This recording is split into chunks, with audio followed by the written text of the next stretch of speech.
नमस्कार. ठाणे महानगरपालिका आस्थापनेवरील गट क व गट ड संवर्गातील पदांसाठी भरती सुरू असून आज आपण मल्टीपर्पज वर्कर या पदाचा ऑनलाईन फॉर्म कसा भरायचा हे या व्हिडिओच्या माध्यमातून पाहणार आहोत. तर व्हिडिओ शेवटपर्यंत पहा आणि चॅनलवरती नवीन असाल तर चॅनलला सबस्क्राईब करा, म्हणजे अशाच माहितीपूर्ण व्हिडिओचे नोटिफिकेशन तुम्हाला भेटत राहतात. तर व्हिडिओला सुरुवात करू.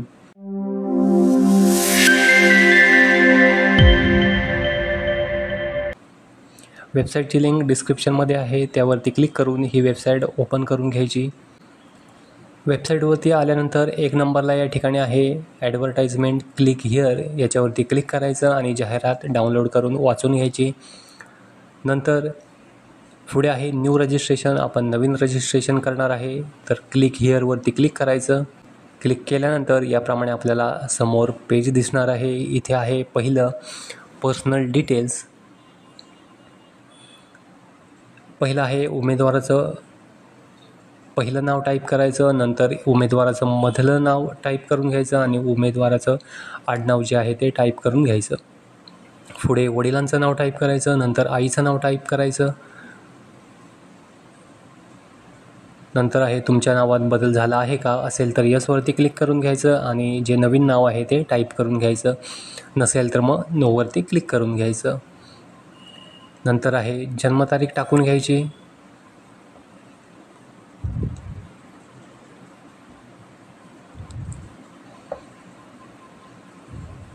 नंतर आहे जेंडर सिलेक्ट करून घ्यायचं, मेल, फिमेल, ट्रान्सजेंडर जे काही असेल ते या लिस्टमधून जेंडर सिलेक्ट करायचं. नंतर पुढे मोबाईल नंबर आपला टाकून घ्यायचा. परत एकदा कन्फर्ममध्ये मोबाईल नंबर टाकून घ्यायचा. जर एखादा अल्टरनेट नंबर असेल तर तोही या ठिकाणी आपण टाकू शकता. पुढे आहे ईमेल आय डी टाईप करायचा. परत एकदा कन्फर्ममध्ये ईमेल आय डी टाईप करून घ्यायचा. पुढे आहे तुम्ही मुक्त विद्यापीठातून ग्रॅज्युएशन केले आहे का, असेल त्यांनी यस करा, नसेल तर मग नोवरती क्लिक करा. पुढे आहे मॅट्रिक्युलेशन सीट नंबर, 10वीचा जो सीट नंबर आहे तो टाईप करून घ्यायचा आणि पुढे आहे 10वीचं जे पासिंग वर्ष आहे, मंथ आणि इयर ते या ठिकाणी टाकून घ्यायचं. नंतर आहे एक्झाम सेंटर. या ठिकाणी 3 प्रेफरन्स आपल्याला द्यायचे आहेत. 3 एक्झाम सेंटर या ठिकाणी टाकून घ्यायचे.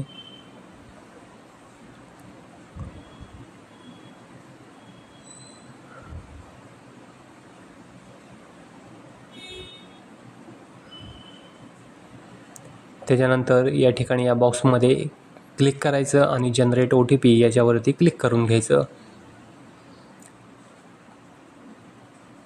जनरेट OTPवरती क्लिक केल्यानंतर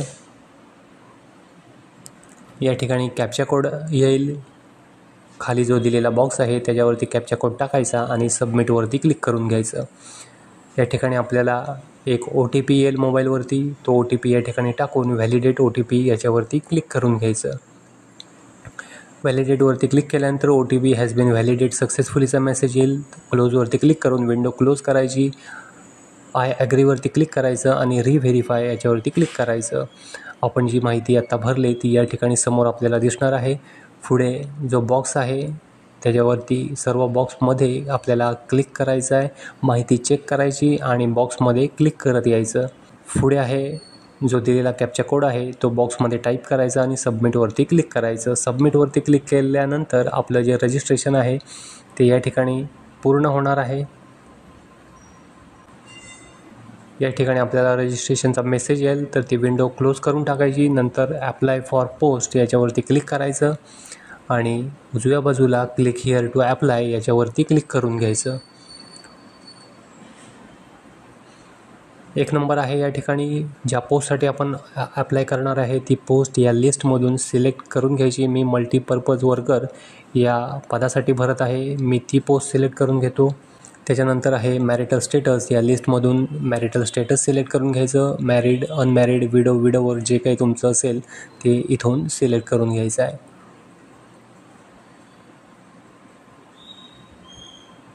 त्याच्यानंतर आहे नॅशनॅलिटी, इंडियन सिलेक्ट करून घ्यायची.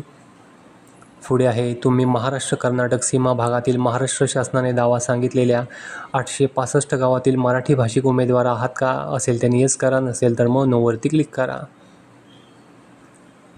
नंतर आहे तुम्ही महाराष्ट्राचे रहिवासी आहात का? तर होय आहे म्हणून येसवरती क्लिक करून घ्यायचं. त्याच्यानंतर आहे domicile certificate, birth certificate, school living certificate, issuing authority यापैकी जे कुठलं सर्टिफिकेट तुमच्याकडे असेल ते कोणी इश्यू केलं ते या ठिकाणी डिटेल्स टाकून घ्यायचे. त्याच्यानंतर date of issue of domicile, birth oblique leaving certificate, issue date जी आहे ती या ठिकाणी तारीख आपल्याला टाकून घ्यायची आहे. त्याच्यानंतर त्या सर्टिफिकेटचा जो सिरियल नंबर आहे, अनुक्रमांक, तो या बॉक्समध्ये आपल्याला टाईप करून घ्यायचा आहे. त्याच्यानंतर आहे रिझर्वेशन कास्ट कॅटेगरी. आपली जी कास्ट कॅटेगरी आहे ती या लिस्टमधून आपल्याला सिलेक्ट करून घ्यायची आहे.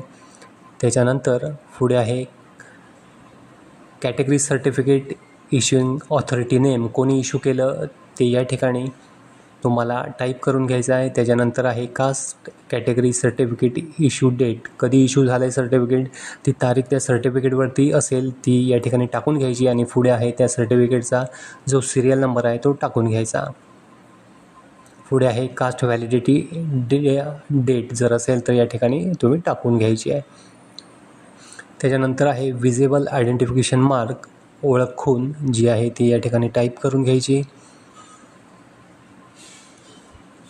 पुढे आहे आय डी प्रूफ, यामधील जे कुठलं आय डी प्रूफ तुमच्याकडे असेल त्याच्यावरती येसवरती क्लिक करायचं आणि त्या आय डी प्रूफचे डिटेल जे आहे ते समोर आपल्याला टाकून घ्यायचं आहे.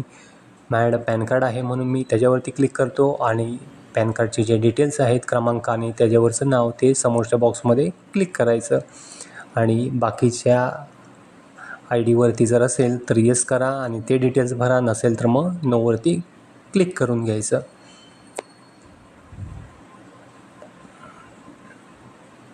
त्याच्यानंतर या ठिकाणी या बॉक्समध्ये क्लिक करायचं. माझी ओळख प्रस्थापित करण्यासाठी मी स्वेच्छेने माझा ओळखीचा पुरावा सादर करीत आहे आणि सेव्ह अँड नेक्स्ट याच्यावरती क्लिक करून घ्यायचं. मेसेज येईल डेटा सेव्ह सक्सेसफुली, ओकेवरती क्लिक करायचं. त्याच्यानंतर पुढे आहे तुम्ही ठाणे महानगरपालिकेचे कर्मचारी आहात का? नाही आहे म्हणून नोवरती क्लिक करायचं. तुम्ही 1991च्या जनगणनेचे कर्मचारी आहात का? तर नाही म्हणून नोवरती क्लिक करायचं. तुम्ही 1994 नंतरच्या निवडणुकीचे कर्मचारी आहात का? नाही आहे म्हणून नोवरती क्लिक करायचं. आपण आत्महत्याग्रस्त शेतकऱ्याचा मुलगा मुलगी आहात का? असेल त्यांनी येस करा. मी या ठिकाणी नोवरती क्लिक करतो आहे, नाही आहे म्हणून. तुम्ही राज्य ऑब्लिक केंद्र सरकारचे कर्मचारी आहात का? तर नाही आहे म्हणून नोवरती क्लिक करतो आहे. पुढे आहे आपण प्रकल्पग्रस्त आहात का? असेल त्यांनी येसवरती क्लिक करा. मी नाही आहे म्हणून नोवरती क्लिक करून घेतो आहे. पुढे आहे आपण भूकंपग्रस्त आहात काय? असेल त्यांनी येसवरती क्लिक करा. मी नोवरती क्लिक करतो आहे. तुम्ही पदवी ऑब्लिक डिप्लोमाधारक अंशकालीन कर्मचारी आहात का? तर नाही आहे म्हणून मी नोवरती क्लिक करतो आहे. तुम्ही माजी सैनिक आहात का? असेल त्यांनी येसवरती क्लिक करा. मी नाही आहे म्हणून नोवरती क्लिक करतो आहे. तुम्ही दिव्यांग माजी सैनिक ऑब्लिक शहीद माजी सैनिक यांचे वार्ड आहात का? तर नाही आहे म्हणून मी नोवरती क्लिक करतो आहे. जे असतील त्यांनी येसवरती क्लिक करून घ्यायचं आहे. पुढे आहे प्रचलित शासन निर्णयानुसार तुम्ही गुणवंत खेळाडू आहात काय? असेल त्यांनी येसवरती क्लिक करा. मी नाही आहे म्हणून नोवरती क्लिक करतो आहे. पुढे आहे तुम्ही PWBD म्हणजे किमान 40% अपंगत्व असलेली बेंचमार्क अपंग व्यक्ती आहात का? असेल त्यांनी येस करा. मी नोवरती क्लिक करतो आहे. तुम्हाला स्वातंत्र्य सैनिकांनी नामांकित केले आहे का? तर नाही आहे म्हणून मी नोवरती क्लिक करतो आहे.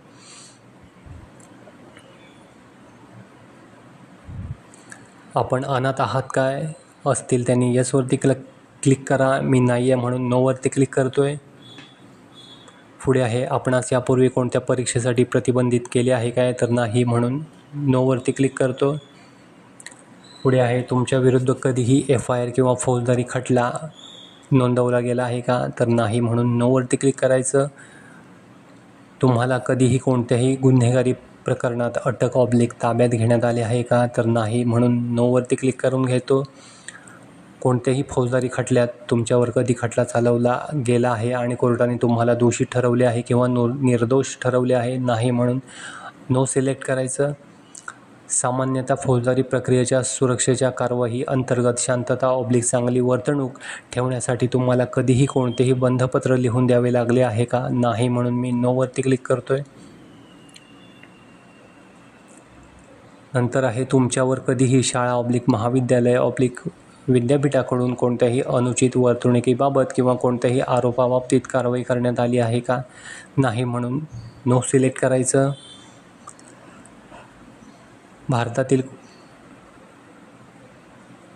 भारतातील कोणत्याही न्यायालयामध्ये तुमच्यावर फौजदारी कारवाई चालू आहे का, तर नाही म्हणून नो करतो. तुमच्या विरुद्ध विभागीय चौकशी न्यायालयीन चौकशी प्रलंबित आहे का, तर नाही आहे म्हणून नो सिलेक्ट करून घ्यायचं. आणि झाल्यानंतर सेव्ह अँड नेक्स्ट याच्यावरती क्लिक करायचं. डेटा सेव्ह सक्सेसफुलीचा मेसेज येईल, ओकेवरती क्लिक करून घ्यायचं. पुढे आहे करस्पॉन्डन्स ॲड्रेस या ठिकाणी टाकून घ्यायचा. कंट्री टाकायची इंडिया, स्टेट सिलेक्ट करायचं महाराष्ट्र, जिल्हा तुमचा जो कुठला असेल तो टाकून घ्यायचा, पिनकोड टाकायचा. आणि पुढे आहे खाली परमनंट ॲड्रेस. जर तुमचा करस्पॉन्डन्स ॲड्रेस आणि परमनंट ॲड्रेस जर सेम असेल तर या ठिकाणी is permanent address same as correspondence address याच्यावरती येसवरती आपल्याला क्लिक करून घ्यायचं आहे. जर वेगवेगळे असतील तर परमनंट ॲड्रेस हा वेगळा टाकून घ्यायचा. झाल्यानंतर सेव्ह अँड नेक्स्ट याच्यावरती आपल्याला क्लिक करून घ्यायचं आहे. क्लिक केल्यानंतर या ठिकाणी तुम्ही माध्यमिक शालांत प्रमाणपत्र वा तत्सम किंवा उच्च परीक्षा मराठी विषय घेऊन उत्तीर्ण झाला आहात काय, तर होय म्हणून येसवरती क्लिक करायचं. नंतर आहे 10वीचे डिटेल्स. पहिलं आहे शैक्षणिक मंडळाचं नाव, 10वीचं जे तुम्हाला बोर्ड कुठलं असेल ते इथून आपल्याला सिलेक्ट करायचं आहे. महाराष्ट्र स्टेट बोर्ड असेल तर त्यांनी ते सिलेक्ट करा किंवा एनी अदर इक्विलंट बोर्ड असेल तर त्यांनी ते सिलेक्ट करा. त्याच्यानंतर 10वीचं स्कूलचं जे नाव आहे ते या ठिकाणी टाईप करून घ्यायचं. पुढे आहे 10वीला पर्सेंटेज होते म्हणून लिस्टमधून पर्सेंटेज सिलेक्ट करायचे आणि 10वीला कितीपैकी किती मार्क होते ते या ठिकाणी आपल्याला टाईप करून घ्यायचं आहे. त्याच्यानंतर आहे 12वीचे डिटेल्स, 12वीचं बोर्ड सिलेक्ट करून घ्यायचं. त्याच्यानंतर 12वीचं जे कॉलेज आहे ते नाव या ठिकाणी टाकायचं. पुढे सब्जेक्ट सिलेक्ट करून घ्यायचा.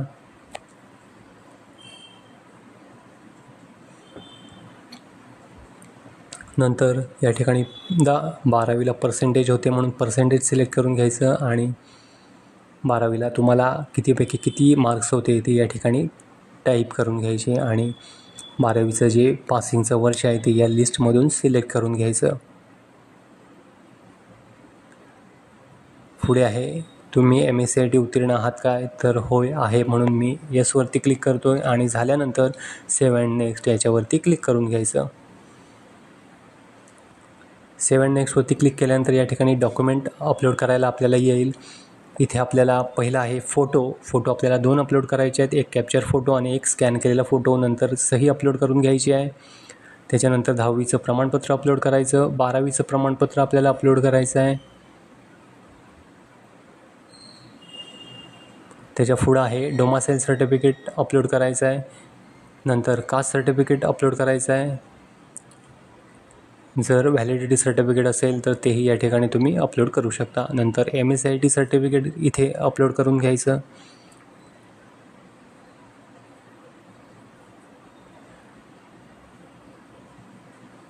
MSCIT सर्टिफिकेट अपलोड करायचं. नंतर पॅन कार्ड अपलोड करून घ्यायचं. इतर जर काही संबंधित डॉक्युमेंट असतील तर तेही या ठिकाणी आपण अपलोड करू शकतो. सर्व डॉक्युमेंट आपली अपलोड करून झालेली आहेत. व्ह्यूवरती क्लिक करायचं आणि पुन्हा एकदा ती डॉक्युमेंट आपण चेक करून घ्यायची. त्याच्यानंतर पेज स्क्रोल करून घ्यायचं. इथे डिक्लेरेशन आहे, डिक्लेरेशन वाचून घ्यायचं आणि प्रत्येक बॉक्समध्ये क्लिक करून घ्यायचं. त्याच्यानंतर खाली आहे आय अग्री, त्याच्यावरती क्लिक करायचं आणि प्रिव्ह्यू याच्यावरती क्लिक करून घ्यायचं. प्रिव्ह्यूवरती क्लिक केल्यानंतर आपण जो फॉर्म भरलेला आहे तो सर्व फॉर्म आपल्याला या ठिकाणी दिसणार आहे. ती सर्व माहिती पुन्हा एकदा चेक करायची आणि जर त्यामध्ये काही करेक्शन असेल तर ते करेक्शन आपल्याला करून घ्यायचं आहे. आणि माहिती चेक करून झाल्यानंतर या ठिकाणी खाली ओके दिसत आहे त्या ओकेवरती क्लिक करायचं. करेक्शन असेल तर ते बॅक जाऊन आपल्याला करेक्शन करून घ्यायचं आहे आणि फॉर्म बरोबर असेल तर आपल्याला आता या ठिकाणी सबमिटवरती क्लिक करून घ्यायचं आहे.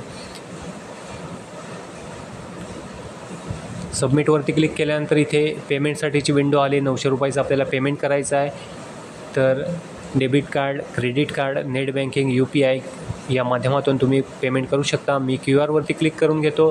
भीम UPI सिलेक्ट करायचं आणि मेक पेमेंट फॉर 900 रुपयाचं पेमेंट करायचं आहे. याच्यावरती क्लिक करायचं. इथे QR जनरेट होईल. हा QR कुठल्याही UPI ॲपमधून स्कॅन करून घ्यायचा आणि पेमेंट हे करून घ्यायचं. पेमेंट झाल्यानंतर फॉर्मची प्रिंट ही काढून ठेवायची. तर या व्हिडिओमध्ये इतकंच होतं. आशा करतो व्हिडिओ समजला असेल. व्हिडिओ समजला असेल तर व्हिडिओला लाईक करा, शेअर करा आणि आपल्या चॅनलला सबस्क्राईब करा. धन्यवाद.